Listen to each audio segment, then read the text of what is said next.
বিদেশি বিনিয়োগকারীদের আকৃষ্ট করতে রাজধানীর একটি হোটেলে চলছে 4 দিনব্যাপী বাংলাদেশ ইনভেস্টমেন্ট সামিট 2025।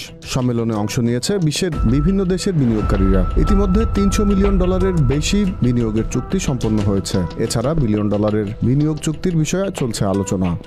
বিনিয়োগকারীদের পাশাপাশি বিশ্বের নামিদামি কোম্পানির শীর্ষ নির্বাহী কিংবা প্রতিনিধিরা যখন সম্মেলনে যোগ দিয়ে ঢাকায় অবস্থান করছেন, সে সময় এ আয়োজনকে বিতর্কিত করতে ষড়যন্ত্র চালিয়ে যাচ্ছে ফ্যাসিস্ট আওয়ামী লীগ ও তাদের দোসররা।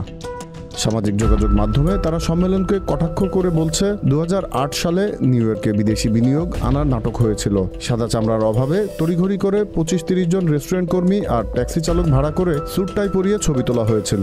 2025-এ আবার সেই পুরনো কাহিনী ফিরে এসেছে। এবার কুশীলব বিনিয়োগ উন্নয়ন কর্তৃপক্ষের চেয়ারম্যান চৌধুরী আশিক সাহেব। ভদ্র চেহারার আড়ালে যে তিনি পুরনো ভাওতাবাজদের চেয়েও বেশি মাস্টারমাইন্ড, সেটা এবার বোঝা গেল।